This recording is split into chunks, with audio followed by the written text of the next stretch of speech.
हैं, film making अब कुछ चुनिंदा लोगों का जुनून नहीं रह गया है। आज की पीढ़ी अपने कैमरों में कैद कर शॉर्ट फिल्म के जरिए लोगों को आकर्षित और शिक्षित दोनों कर रही है। और मजे की बात ये है कि हमारी ऑडियंस को शॉर्ट फिल्मों में रुझान आजकल ज्यादा बढ़ गया है। शॉर्ट फिल्में ऑनलाइन वायरल होने के साथ बडिंग फिल्म मेकर्स को आगे बढ़ने का और अपनी कहानियों को कम समय में कहने का एक मौका देती है। मैंने कहीं सुना था कि शॉर्ट फिल्म सिनेमा की T20 की तरह होती है, जितना छोटा उतना ही अच्छा। नमस्कार, मैं प्रिया और आप देख रहे हैं बिहार क्रॉनिकल। और हमारे साथ आज बातचीत के लिए मौजूद हैं अंगिका फिल्म के बहुत ही जाने माने फिल्म मेकर मंजीत सिंह किनवार जी। तो बहुत बहुत स्वागत है मंजीत सिंह किनवार जी आपका हमारे शो। जी, आपका भी बहुत बहुत आभार।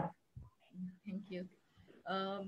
तो चलिए मंजीत, आइए आपसे बात करते हैं आपकी शॉर्ट फिल्म ऑनलाइन के बारे में, जो कि मतलब आजकल सोशल मीडिया पे काफी ज्यादा फेमस है, बहुत ही पॉपुलर है। तो मंजीत, हम देख रहे हैं कि आपकी शॉर्ट फिल्म ऑनलाइन इन दिनों सोशल मीडिया पे काफी ज्यादा सुर्खियां बटोर रही है और लोगों को जागरूक भी कर रही है। साथ ही हम आज आपकी अंगिका की शॉर्ट फिल्म्स के बारे में बात करेंगे, आपकी रची कहानियां, गजल्स, इन सब के बारे में बात करेंगे। लेकिन सबसे पहले हम शुरू करना चाहेंगे कि आप इस मुकाम तक पहुंचे कैसे। हाँ, जैसा कि सभी जानते हैं, मतलब किसी चीज की शुरुआत बहुत धीरे धीरे और बहुत छोटे स्तर पे होती है। आज लोग मुझे जान रहे हैं कि मैं फिल्म बनाता हूँ, लेकिन मन में ये ख्वाब बचपन से ही चलता रहा था, क्योंकि मैं बचपन से ही ड्रामा सब करता रहता था। लेकिन आज लगा कि डिजिटल जो ये दुनिया हो गई है, इसमें अपनी बात पहुंचाने का ये सबसे सशक्त माध्यम है। क्योंकि हर एक मिनट पर प्रत्येक व्यक्ति जो एंड्रॉयड मोबाइल यूज कर रहा है, उसके हाथ में कहीं ना कोई वीडियो चल रहा होता है। तो मुझे ऐसा लगा कि ये एक माध्यम है और इसकी ओर बढ़ना चाहिए। तो मैंने पिछले लगभग 4-5 साल से इसमें मेहनत कर रहा हूँ, और आज ऐसा हुआ कि अब लोगों की नजर में आ गया हूँ। नहीं तो काम तो मैं बहुत पहले से कर रहा था। अच्छा, काफी अच्छी बात है। अच्छा, एक समय तो ऐसा भी रहा होगा जब आप इस फिल्म में इस फील्ड में बिल्कुल नए आए होंगे, तो आप तब से लेकर आज तक की कहानी आप बताना चाहेंगे। हाँ जी, बिल्कुल बिल्कुल। मैं समझ पा रहा हूँ कि जब मैं इसकी शुरुआत करना चाहता था, एक कल्पनावर्ती, क्योंकि मैं जिस समय सिनेमा देखता था तो मुझे लगता था ये बनता कैसे, ये सोचना ही मुश्किल होता था। लेकिन धीरे धीरे कुछ अच्छी अच्छी किताबें, फिल्म से जुड़ी हुई किताबें पढ़ने के साथ साथ लोगों से, अच्छे अच्छे लोगों के संपर्क में रहने के बाद कुछ कुछ आइडियाज डेवलप करते गया, और धीरे धीरे बढ़ने के बाद एक्चुअली मुझे स्टोरी लोगों तक पहुंचाने की अजीब सी उत्कंठा होती है कि मुझे लगता है ये लोगों तक पहुंचना चाहिए। उसका एक माध्यम है, इसलिए मैं इस माध्यम पे अपने टीम के कुछ बच्चों के साथ, मैं खास करके आपको बता दूं कि मेरे साथ काम करने वाले बच्चे भी कोई प्रोफेशनली इस पेशे में नहीं होते हैं, सब साइड से काम करते हैं। सब लोग, हम लोग भी, जैसा कि मैं पढ़ाता हूँ और साथ में ये करता हूँ, तो ये साइड से हम लोग ये अपनी हॉबी का इस्तेमाल करते हैं। तो सारे बच्चे किसी किसी लाइन में, कोई एडिटिंग में एक्सपर्ट है, कोई साउंड रिकॉर्डिंग में एक्सपर्ट है, कोई इमेजिन करने में, कोई कैमरा चलाने में एक्सपर्ट है। तो सारे लोगों का एक टीम बन गया। उसके बाद हम लोगों ने सोचा कि अच्छा ऐसा करते हैं। तो धीरे धीरे ये मेरी ऐसा नहीं कि ये पहली बार है, और कई बार ऐसी कहानियां बनी जो लोगों की के लिए मतलब चर्चा का विषय बना। और मैं वो कहानी को, मूलतः जिस कहानी को लोगों तक पहुंचाना चाहता हूँ, वो कहानी ही चर्चा का विषय बना देती है फिल्म को। अच्छा, तो आपकी मतलब कोई ऐसी अचीवमेंट जिसे पाकर आपको लगा होगा कि हाँ अब शुरू हो गया, जो मैं करना चाहता था वो चीज शुरू हो गई है, अब हमारा सफर शुरू हो गया है। बिल्कुल। देखिए कि मैं पहली बार आज से 2-3 साल पहले 2000 फरवरी 2020 में एक कार्यक्रम था, अंगिका महोत्सव करके। तो मैंने तय किया कि इसमें मैं अपना फिल्म दिखाऊंगा। तो और मेरे पास बहुत मुश्किल से 20 दिन का वक्त था। और उससे पहले तो जो काम करते थे वो पर्सनल करते थे, फिल्म मेकिंग में, मतलब दिखाने के ख्याल से नहीं। तो जो हो रहा है हो रहा है। लेकिन उस समय तब ऐसा लगा कि करना है, तो उसमें वो 20 से 25 दिन में हमने बहुत मेहनत की। मेरे टीम ने पूरी मेहनत के साथ एक शॉर्ट फिल्म छुटकारा बनाया, जो कि अंगिका महोत्सव में दिखाया गया। वहाँ काफी सराहना मिली हम लोगों को, बहुत प्रोत्साहित किया गया। मतलब मुझे उस दिन विश्वास हो गया कि मैं इस क्षेत्र में काम कर सकता हूँ। उससे पहले तो लगता था काम कर रहा हूँ, लेकिन उस दिन सारे लोगों का अप्रिसिएशन, जितना उन्होंने प्रोत्साहित किया और जितना सराहा, उससे मुझे लगा कि बिल्कुल मैं कर सकता हूँ। बिल्कुल। जैसा कि आपने ऑनलाइन में दिखाया है कि माँ बाप इतने कम रिसोर्सेज के साथ भी अपने बच्चों को हर वो फैसिलिटी देते हैं जिससे उनके बच्चों को कोई प्रॉब्लम ना हो, लेकिन तब भी बच्चे उसका मिसयूज करते हैं। और अभी तो लॉकडाउन के टाइम पे सारे क्लासेस सब कुछ ऑनलाइन जब चल रहे हैं तो पेरेंट्स अपने बच्चों को फोन देकर मतलब निश्चिंत हो जाते हैं। अब उन्हें तो लगता है कि बच्चे उसमें पढ़ाई ही कर रहे हैं, लेकिन बच्चे हमेशा उसमें पढ़ाई नहीं कर रहे होते हैं। कभी वो गेम्स खेल रहे होते हैं, कभी वो आजकल इंस्टाग्राम रील्स वगैरह देख रहे होते हैं। तो ये तो बहुत आपने बहुत अच्छा मैसेज दिया है ऑनलाइन के थ्रू कि बच्चों को मतलब टाइम टू टाइम नोटिस करते रहना चाहिए कि वो आखिर कर क्या रहे हैं फोन में। इसके अलावा भी और कुछ है जो आप कहना चाहेंगे? जी, एक्चुअली शॉर्ट फिल्म में बहुत कम स्पेस होता है, बहुत मतलब वो कोई मूल बिंदु होता है, उसको क्लिक करना होता है कि लोगों की नजर में जाए। ऐसे ऑनलाइन हमारी मजबूरी भी है, जरूरी भी है। आज डेवलप अगर मान लीजिए लॉकडाउन नहीं लगा रहा था तब भी हमारा सिस्टम ऑनलाइन की ओर जा रहा था, ऐसा नहीं कि लॉकडाउन की वजह से आ गया है। और ये तो डेवलपमेंट का एक ये है।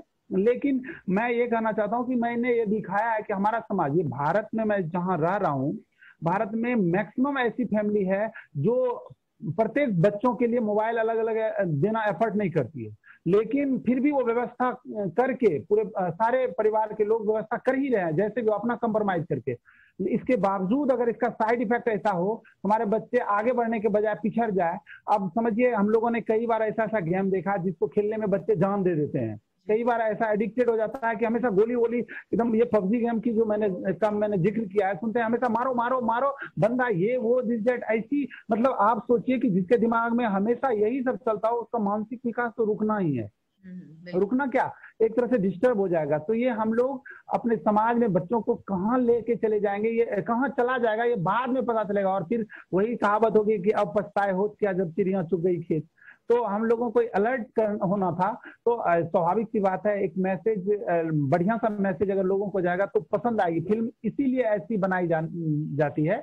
लेकिन खास करके एक ऐसा विषय है जिस पर प्रत्येक परिवार में आज सोचने का, समझने का विषय। मैंने ये नहीं कहा कि मोबाइल मत दो, मैंने ये कहा, दिखाया कि देना ही है, लेकिन आप निश्चिंत मत हो जाए कि वो पढ़ ही रहा है। अगर नहीं पढ़ा है, क्योंकि बच्चा है, उसे अभी सही गलत का पूरा पूरा अंदाजा नहीं है जो हम लोग अभिभावकों को है।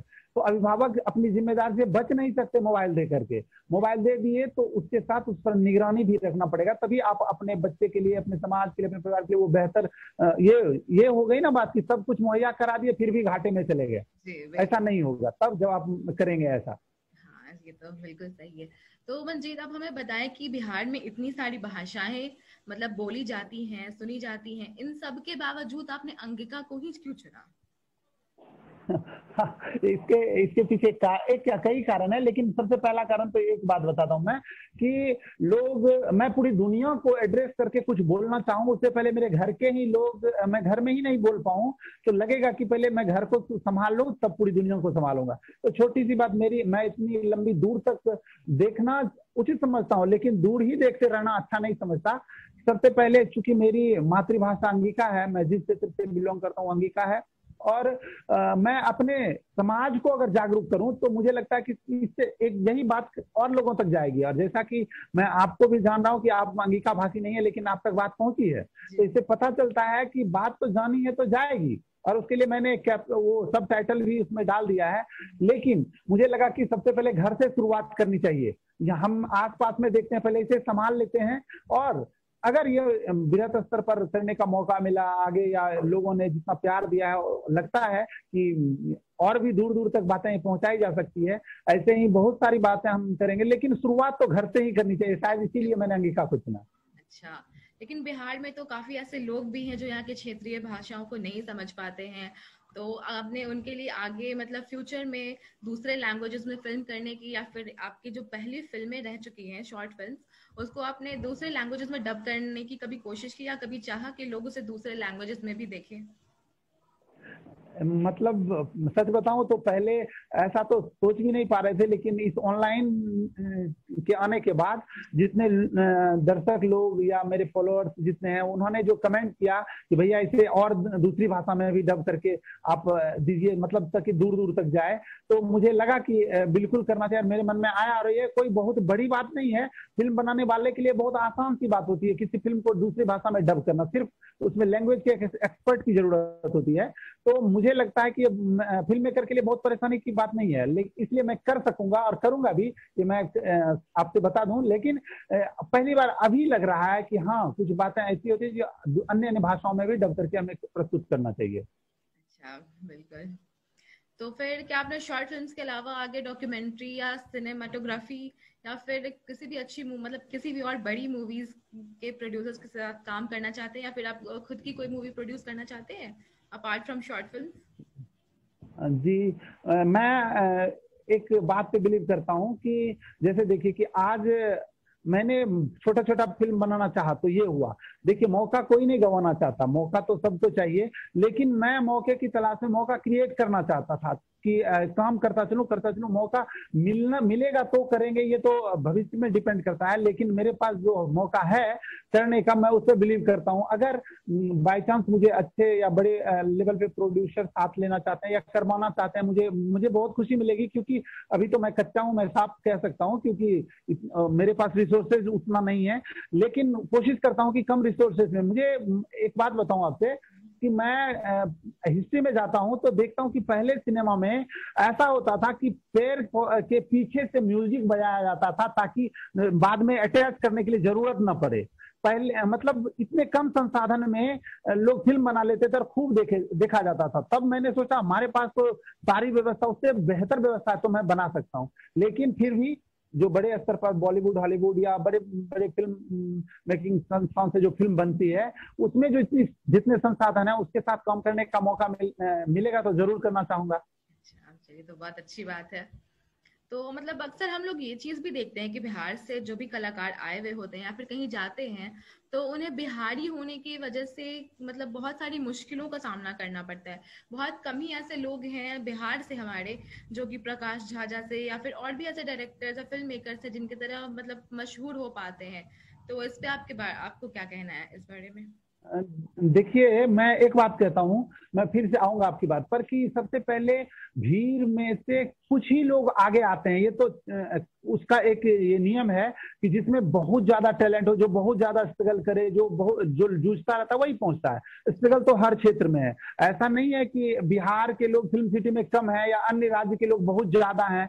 हर राज्य के लोगों में होता है कि बहुत लोग आना चाहते होंगे, कम लोग आ पाते होंगे, कम लोग पॉपुलर होते हैं। तो और कुछ लोग जो खास करके उसी राज्य के हैं जहाँ फिल्म सिटी अच्छी फिल्म सिटी ये है, तो वहाँ के लोगों के लिए थोड़ी आसानी तो होती है। लेकिन हम इससे डिमोटिवेट नहीं होते। हमें लगता है कि स्ट्रगल है। ऑब्वियसली किसी दूसरे राज्य में जा करके जहाँ लोगों का अपना बना बनाया, वहाँ अपनी छवि बनाना स्ट्रगल का चीज है। और ये पहले से हमारे मन में होना चाहिए। जो ये नहीं सोचते हैं, इसका मतलब वो तैयारी अधूरी है उनकी, कि वो लगता है कि हम वहां जाएंगे और जाते ही रातों रात हम स्टार हो जाएंगे। ऐसा नहीं होता है। किसी भी स्टार के पीछे हम लोग देखते हैं, इंटरव्यू पढ़ते हैं, तो चाहे वो शाहरुख खान क्यों ना हो, वो भी स्ट्रगल के दौर से आते हैं। तो हम लोग स्ट्रगल को मतलब एक्सेप्ट करके ही इस लाइन में आते हैं। बिल्कुल बिल्कुल बिल्कुल सही, बहुत अच्छी बात कही है आपने। तो आप हम ये जानना चाहेंगे कि आपका हमेशा से ही रुझान शॉर्ट फिल्म्स या हिंदी राइटिंग के प्रति रहा है, या फिर कुछ हुआ था ऐसा? एक्चुअली मुझे लगता है क्या कि ये माहौल का कुछ असर होता है, कि हम जिस माहौल में पले बड़े हैं, तो उसका जैसे कि देखते होंगे फिल्म स्टार के बच्चे सब अक्सर फिल्म में लाइन में आ ही जाते हैं। तो उसी तरह हमारे आसपास में, क्योंकि जिनके संसर्ग में परिवार में रहे, पारिवारिक परिवेश में ऐसा रहा, साहित्यिक माहौल रहा, संगीत का माहौल रहा।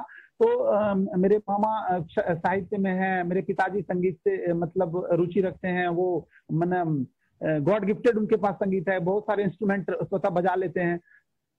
तो मेरा कहना यह था कि मुझे ये माहौल में लगा कि ये इस दुनिया में, ये आप समझ गए, आर्ट की दुनिया में आना था। तो इसी दुनिया में मैं पहले चित्रकारी करना शुरू किया, तो कुछ चित्र बनाता था, तो सब लोग बहुत खुश होते थे। पता नहीं कैसे कैसे कैसे लगा कि इससे भी बेहतर जो मैं चित्र के द्वारा कोई स्टोरी सुनाना चाहता हूँ, डायरेक्ट स्टोरी क्यों ना दे दूं लोगों को, कि मतलब वो चित्र से कुछ समझना चाहेंगे। बहुत बड़े बड़े पारखी लोग चित्र समझते हैं, तो और मैं ऐसा क्यों ना करूं कि सब लोग समझे। तो चित्र से फिर मैं आ गया राइटिंग में, फिर राइटिंग में आया तो कविता, धीरे धीरे स्टोरी, फिर अब तो शॉर्ट फिल्म, या मुझे जो भी अच्छा लगता है। और पारिवारिक माहौल या कहिए साहित्यिक संसर्ग में ऐसा रहा कि मुझे छंद, कविताओं का छंद जितनी जल्दी समझ में आ जाता है कि आप कोई भी छंद मुझे सुनाएंगे तत्क्षण मैं लिख सकता हूँ उस छंद पे। तो ये सारी बातें मुझे प्रतिभा कुछ गॉड गिफ्टेड, कुछ संसर्ग में मिला, तो उसके बाद साहित्यिक माहौल मिला। फिर मैंने जब पढ़ाई शुरू की तो हिंदी में पढ़ने के बाद दिखता है ना कि इसका उपयोग में दिखता है। एक सिनेमा लाइफ जो है वो बहुत ही ज्यादा उपयोग होता है साहित्य का। जी अब जी। तो साहित्य का उपयोग सिनेमा में ले जाने का मतलब है आप कुछ ज्यादा पॉपुलर हो रहे हैं, ज्यादा लोगों तक पहुंच पा रहे हैं। तो मुझे ये धीरे धीरे धीरे स्वतः मोटिवेट करता गया और मैं इधर मेरी रुझान इधर हो गई। अच्छा, तो चलिए पेंटिंग से आपके रुझान इधर आई धीरे धीरे। जी। जी चलिए, तो बहुत अच्छी बात है। उसके साथ क्या आपके कुछ ऐसे मतलब स्ट्रगल, कुछ ऐसे यादगार पल जो आप हमारी ऑडियंस के साथ शेयर करना चाहेंगे? जी बिल्कुल। मैं जानता हूँ कि मेरी बात, चूंकि मैं कम उम्र का भी हूँ, तो लोग मेरे युवा वर्ग के लोग ज्यादा, बच्चे ज्यादा समझेंगे मेरी बात को। मैं उनसे एक चीज शेयर करना चाहूंगा कि जब मैं लिखता था, मुझे पता था कि जब मैं लिखता था उस समय भी मेरा कॉन्फिडेंस बहुत तगड़ा था, और जब मैं अभी हूँ तब भी कॉन्फिडेंस तगड़ा है। मुझे लगता है ये कॉन्फिडेंस इसको बोलते हैं आत्मविश्वास। मुझे पता है उस समय बहुत कुछ कमियां रहती थी, तब भी आज फील करता हूँ कि वो आत्मविश्वास में कमी नहीं थी। सबसे पहली बात, आत्मविश्वास अपने आप में बनाए रखना होता है। आत्मविश्वास को डिगने नहीं देना होता है, पहली बात। दूसरी बात कि स्ट्रगल इस तरह से होता है कि जब आप पहली बार कहीं जाते हैं तो पहले से जो बना बनाया चीज है, जो जगह है, उसमें आपको घुसने के लिए नहीं मिलेगा, मौका नहीं मिलता है। उसके लिए स्ट्रगल करना पड़ता है। आपको लोग जगह नहीं देना चाहेंगे, आपको लोग हल्के में लेना चाहेंगे। अगर बाय चांस बहुत अच्छी बात भी आप में है तो लोग उसे इग्नोर करेंगे, ताकि ऐसा नहीं कि ये बहुत बड़ा हो जाए हमारे सामने में। तो ये होता है, उससे घबराना नहीं है। उसके बाद एक समय ऐसा आता है कि स्वतः लोग ढूंढ ढूंढ के कहते हैं कि अच्छा वो लड़का को बुलाओ। आज मुझे बहुत खुशी मिलती है कि मुझे आसपास में कोई ऐसा बंदा नहीं मिलता है, या कोई वर्ग लोग, बड़े लोग भी, बुजुर्ग लोग भी नहीं मिलते हैं, जो ये कहता है कि अच्छा कौन है लड़का, और बताओ मंजीत, आओ तुम बहुत अच्छा कर रहे हो, आओ मंजीत अच्छा कर रहे हो। ये फीलिंग आने से पहले क्या दंश मिला था, और मंच पर माइक मिलने के बाद कहता था हाँ बहुत कम समय है, देखना जल्दी आना। अब एक बच्चा माइक पकड़ के अपनी भूमिका रखने की हिम्मत कर रहा हो, पीछे से फ्रंट होता था कि नहीं नहीं समय कम है, जल्दी करो जल्दी करो, और कॉन्फिडेंस लूज करने की। लेकिन देखिए कि वो अंदर की बात होती है, आत्मविश्वास की बात होती है, धीरे धीरे धीरे। और मुझे अच्छा लगता है, और संघर्ष जब होता है तो ही एक निखार आता है व्यक्तित्व में। इसलिए कहा भी गया है ना कि सोना तब तक चमकता नहीं है जब तक उसे तपाया नहीं जाता है। तो अगर आप सोना हो तो तपने के लिए भी तैयार हो। ऐसा नहीं कि सोना है हमें सब लोग आदर मिलने लगे। सोना है तो तपने के लिए भी तैयार होना। अगर आप सचमुच में अच्छे हैं तो आपको अगर कोई संघर्ष के लिए प्रेरित कर रहा है या मजबूर कर रहा है, तो समझिए कि आपको तपा रहा है, आप निखरने की बारी आ रही है। जी बिल्कुल। तो हमें बहुत अच्छा लगा मंजीत आज आपसे बात करके। कुछ ऐसा मोटिवेशनल स्पीच या कुछ ऐसा मोटिवेशनल लाइन आपकी तरफ से जो आप हमारी ऑडियंस को आज कहना चाहेंगे? बिल्कुल। मैं तो आज प्योरली फिल्म मेकिंग की बात मैं आपके साथ कर रहा था, तो मुझे लगा कि देखिए कि एक लोक लुभावन चीज है, ये बहुत सबको आकर्षित करता है। सभी को लगता है कि मैं हीरो बन सकता हूँ, मैं फिल्म डायरेक्टर बन सकता हूँ, सब ये बन सकता हूँ। ये सोचना बुरी बात नहीं है, लेकिन सिर्फ उसको सोच करके अपना समय बर्बाद करना बहुत। अगर आप सोचते हैं तो उस लाइन में काम करना शुरू कर दीजिए, उसमें एक्टिव हो जाइए। और सिर्फ सोच सोच के समय बिताना, बहुत लंबी अवधि तक अपना समय बिता देना, गंवा देना, उसके बाद होता क्या है कि फिर लगने लगता था ये फेल हो गए तो छोड़ो ये करते हैं। ये सब चीजों से बचना चाहिए। और दूसरी बात कि कोई भी काम अगर दिल से आप करना चाहते हैं तो सचमुच में फिल्म में डायलॉग भी है कि लोग पूरी कायनात साथ देती है मिलाने के लिए, वो काम पूरा करने के लिए। तो जो भी काम चाहते हैं अगर आपके अंदर है तो दिल से चाहिए, और उसको पूरा करने के लिए तब तक लगे रहिए जब तक कि वो पूरा नहीं हो जाता है। बस सोचते रहने से कुछ नहीं होता है, शुरू कर देना ही आपके कार्यक्रम, आपकी सफलता की पहली सीढ़ी है। जी बिल्कुल सही। तो जैसा कि मनजीत ने कहा कि किसी भी काम को अगर पूरे दिल से करना चाहें तो आप उसमें बिल्कुल कामयाब होंगे। मेहनत करनी छोड़नी नहीं चाहिए। तो इसी के साथ हमें आज आपसे विदा लेना होगा। अगले शो में फिर से जुड़ेंगे आपके साथ। तब तक के लिए देखते रहिए बिहार क्रॉनिकल। और तब मंजीत बहुत बहुत धन्यवाद आपका।